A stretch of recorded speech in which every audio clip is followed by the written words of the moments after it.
ఏం తమ్ముళ్ళు మీ అందరి జీవితాల్లో ఏమైనా వెలుగు వచ్చిందా? మార్పు వచ్చిందా? జీవన ప్రమాణాలు పెరిగాయా అని అడుగుతున్నా మిమ్మల్ని. మీ ఖర్చులు పెరిగాయా లేదా? మీ ఆదాయం పెరిగిందా అని అడుగుతున్నా మిమ్మల్ని. దీనికి కారణం ఎవరు తమ్ముడు? పాలకుడే కదా అని అడుగుతున్నా. నేను చాలా మంది ముఖ్యమంత్రులు చూశాను. ఇక్కడే మాజీ ముఖ్యమంత్రులు ఇద్దరు ఉన్నాం. కానీ ఇంత చెత్త ముఖ్యమంత్రిని నా జీవితంలో ఎప్పుడూ చూడలేదని మరొకసారి విజ్ఞప్తి చేస్తున్నా. ఏం తమ్ముళ్ళు కరెంటు ఛార్జీలు పెరిగాయా లేదా? ఎన్నిసార్లు పెంచారు? ఏ ముఖ్యమంత్రి అయినా పెంచాడా అని మిమ్మల్ని అడుగుతున్నా. ఎన్నికల ముందేం చెప్పాడు మీకు? కరెంటు ఛార్జీలు పెంచరని చెప్పాడా లేదా అని అడుగుతున్నా మిమ్మల్ని. 9 సార్లు అంటే 200 రూపాయలు కరెంట్ ఇప్పుడు ఎంత తమ్ముళ్ళో మీకు? 1000 రూపాయలు అవునా కాదా అని అడుగుతున్నా.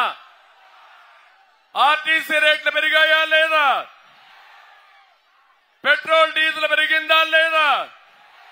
నిత్యావసర వస్తువుల ధరలు పెరిగాయా లేదా? తమ్ముళ్ళు మద్యం ధర, మా తమ్ముళ్ళు కొంతమంది మద్యం బాబులు ఇప్పుడే ఉంటారు, ఇక్కడే ఉంటారు. ఒక తమ్ముడైతే ప్లే కార్డు పెట్టుకొని చూపిస్తున్నాడు. సార్ మళ్ళా కూటమి వస్తానే నాణ్యత కలిగిన మద్యం ఇవ్వండి, మా ఆరోగ్యం పోతా ఉంది, ఈ జలగా మమ్మల్ని దోచేస్తున్నాడు, మమ్మల్ని ఆదుకోమని ఒక తమ్ముడు ఇప్పుడే చెప్పాడు. తమ్ముళ్ళు నేను అడుగుతున్నా ఒక మాట. ఒకప్పుడు 60 రూపాయల మద్యం అవునా కాదా? ఇప్పుడెంత? Quarter bottle 200. 200 అంటే చూపేయండి, చేయలు 2000 చూపేయండి అందరూ. 200. ఆ 140 రూపాయలు ఎవరికి పోతున్నాయి? జగన్మోహన్ రెడ్డికి అవునా కాదా అని మిమ్మల్ని అడుగుతున్నా.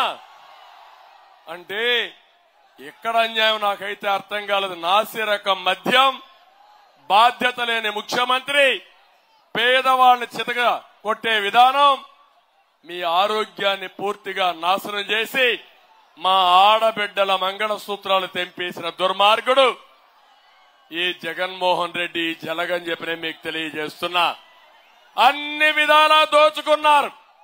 నేను ఒక విషయం ఇక్కడ అడుగుతున్నా, మీరు అందరున్నారు. పాపాల పెద్దిరెడ్డి కూడా ఇక్కడ ఒకడున్నాడు. మొత్తం మీరు చూస్తే ఆయన ఎమ్మెల్యే, ఆయన తమ్ముడు ఇంకోటి ఇక్కడ ఎమ్మెల్యే, ఆయన మంత్రి, ఆయన కొడుకు ఎంపీ.